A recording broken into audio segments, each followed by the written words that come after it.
Hey team, it's Taylor Barrera Lopez, LMSW and QIDP for Monores Hab. If you have not yet signed the confidentiality waiver, please go ahead and do so. Stop watching this until that has been completed.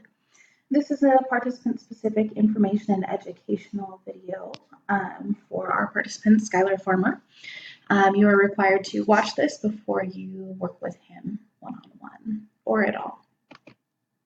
Okay, so Skylar came to us through IDJC and then came over to our ResHab program.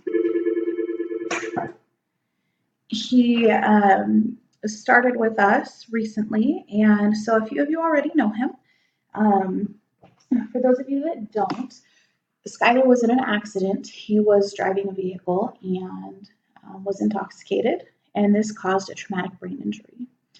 So due to this accident, he has a lot of behavioral concerns. They may or may not have been there beforehand. And when somebody has a traumatic brain injury, it enhances what they have already been through. So you're going to watch this little video. I apologize, the first portion is a little bit frustrating, just slow to get through. But we're going to go ahead and watch this. This explains a little bit about emotional regulation and what happens after you have an accident that causes a TBI. There are a lot of different ways that people understand or try to understand or think to themselves about what may be going on with some of the behavior changes we often see with traumatic brain injuries. And it's often handy to talk particularly about the example of impulsive anger. Maybe two examples will serve. The other one, the one I've mentioned before, the lack of initiation. And I picked these two because they're enduring problems that tend to be very disruptive to someone's return to their usual role, and they're very frequent problems. And they're also very treatable. They can be made better. There are lots of other problems too, but we'll pick those. And when we consider the different I'm going to talk from a neuropsychological perspective first and then go on to some of the other cultural things that can go on. From a neuropsychological perspective, we can think of three major components of the personality of someone who's had a significant brain injury. There's the personality they already had before the injury, and an injury can happen to anybody, so there's the full range. There are the reactions they have to that, and I put that in two parts. One is the reaction to the experience of the injury itself. So you might be really angry at the driver or the person who assaulted you, or you might feel really guilty because you were responsible for the accident, or you might have post-traumatic stress disorder from the ambulances coming and from seeing the car coming at you at the last moment.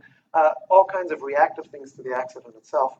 Then there's also reaction to being disabled and to what life is like now, the embarrassment, the fears of the future, the depression, and so on. And there's a third component. So we've had personality prior to the injury, reactions to the injury, which we can understand from the point of view of people with intact brains. And the third is the changes in personality and emotions that result from injury to the brain itself. Because the brain is the organ of emotion. It's the organ of personality. And so in it's changed, emotion and personality are changed. And it's impulsive anger comes in large part from that third component when we see it as a change. That the person who gets angry very suddenly, out of proportion to whatever the event is that's triggering the anger, and when they calm down suddenly afterwards, and when it's out of character, often people say, "Why am I acting like this? I never used to be this way before. Please help me get rid of this anger." I know we're talking about the organic impulsive anger of brain injury. When it has those kinds of components, and when it doesn't serve a purpose very often, it doesn't get them anything.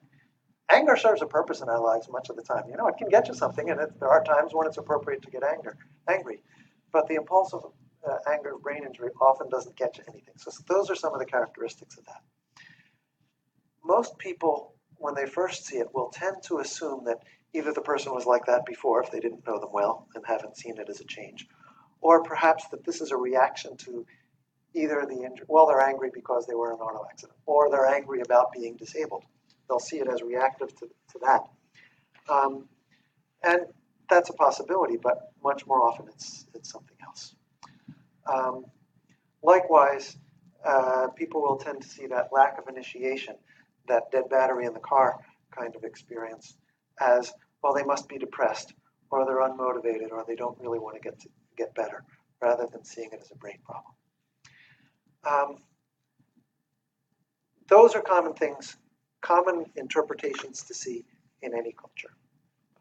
In addition to those interpretations, we may also see people who put a spiritual interpretation on it, who see it as fate, or who see it as a punishment from God or from the gods or the ancestral spirits or various other sources for something that either they or someone in their family did or one of their ancestors did.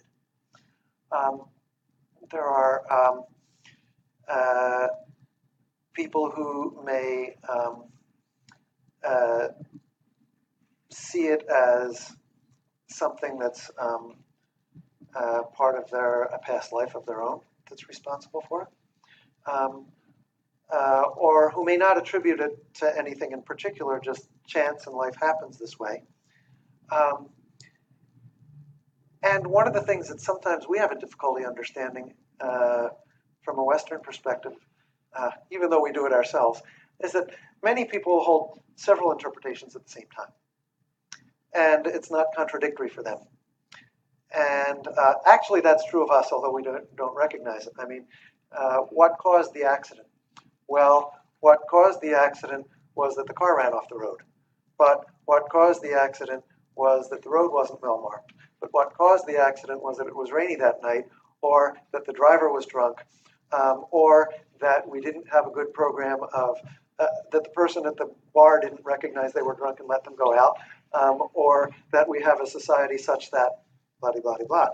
Causality can have many different levels, and they can all be operating. And that person themselves may say, well, this is a punishment for my terrible ways. And that may also be another level of explanation that likewise applies. And that's okay. And we can work with all of those. And sometimes you just pick the one that's going to serve the purpose now as best you can. Okay, I apologize. I know that was a little bit long-winded, but hopefully that helps a little bit with understanding TBIs and how they relate to anger and emotions. So with Skylar, one of the biggest things with working with him, I spoke with Jerry and a couple of people who have worked with him in the past, and truly his biggest issue as far as triggering his anger are power struggles. So the most important thing that you need to know about working with him is that do not engage in a power struggle. That doesn't mean that you have to be disrespected. However, we really need to look at how we're approaching things, especially as we're trying to work on helping him with his behaviors. So if you approach Skylar and you're like, hey, why didn't you do this? That already is beginning a power struggle, and he's not going to respond, or he's not going to respond well. So part of it is learning how to work with him in a way that your tone kind of sets the stage for that. So one of the things we discussed is when I met with Skylar, he has a PIP for completing chores. And he says that he really does want encouragement, but that doesn't mean he wants to be told what to do. And the biggest thing that I can think of is, think about your house and your home, and right, we're all grown-ups. Sometimes we let the dishes stay in the sink for 2 days. Sometimes we let them stay in the sink for 3 days, and sometimes we do them right away. So if you notice it's been a couple days, just saying, hey, Skylar, can you go ahead and do the dishes? Or Skylar, would you like to plan to do your dishes sometime today? But really giving him the opportunity to make as much choice as he can. We really want to be respectful to our participants and recognize their rights to self-determination.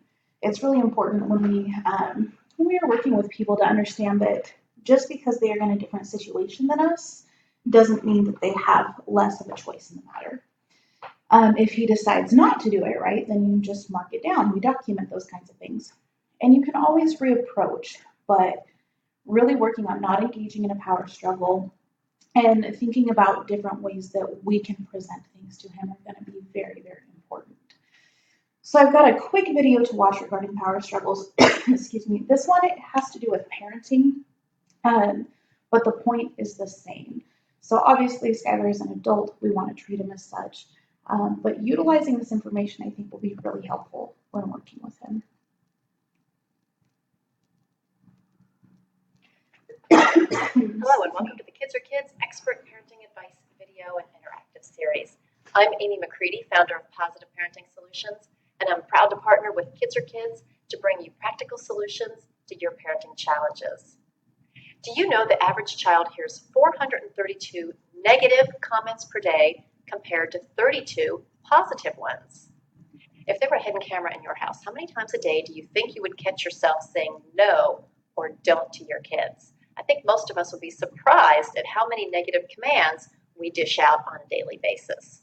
Well, today we're going to talk about how a simple shift in your communication style can make a big difference in the level of cooperation you get from your kids and also in how they perceive themselves. I'm going to share some inherent pitfalls of no and don't commands and give you simple strategies that it will deliver much better results and will be a lot more encouraging for your kids. So what's wrong with don't run in the house or don't leave your child on the floor? Well, no and don't commands have inherent pitfalls, especially for young kids. The first pitfall is that they're confusing. I do an exercise with parents in an in-person class where I give them a series of don't commands. Don't stand up, don't look at me, don't look at your neighbor, don't move around. Well, you should see the looks on their faces when they're trying to process the information. They have this deer in the headlights look, thinking, well, what am I supposed to do here? The exact same thing happens with our kids. No and don't commands are very confusing. They have to double process. They have to think, well, what does she not want me to do? And then what does she want me to do instead? Don't commands are confusing for kids, and in turn, they deliver poor results. Now, another pitfall of no and don't commands is that it reinforces the negative behavior. So instead of hearing what you want the child to do, she's reminded of what she shouldn't do. So if I said, you can sit here, but don't touch your brother, what do you think she's thinking about? Probably touching her brother. So it reinforces the negative behavior. Now, the third pitfall of no and don't commands is that they're discouraging. If 93% of the feedback you received during the day was negative, you would feel discouraged too. That's how our kids feel. When they constantly hear no and don't commands, it's discouraging for them, and it also fosters that perception that they're bad. Of course, we don't want that for our kids. We want our kids to have a positive, empowered perception of themselves. And our communication doesn't always reflect that. So what can we do instead? I'm not suggesting that you're going to eradicate all of the don't or no commands from our communication, but we can get much better results if we shift those percentages. Let's talk about a few strategies we can use to get better results and be more encouraging in the process. Now, with all of these strategies, they're going to require you to think ahead a little bit, but the more you use them, they'll soon become second nature to you. Now, the first strategy is to practice using do commands. You want to calmly state what you want your child to do. So rather than don't run in the house, try please use your walking feet in the house. Instead of don't chew with your mouth open, you can say please try to make your lips touch each other when you're chewing. So we're telling them what we want them to do. It's more instructive and it's more encouraging. And if you listen to the teachers in your kids' classrooms. Okay, so obviously we don't want to treat Skylar like he's a child. He is very much an adult. However, the information from that video that I really want you to take away is it's all about how we phrase things. And again, respecting that he has his rights and he is an adult and he's his own guardian. So when we talk to people, if we're continually telling them no, talking down to them, it's really not going to help things. So that's the biggest takeaway I'd like you to get from that video. If you have any questions, please feel free to let me know.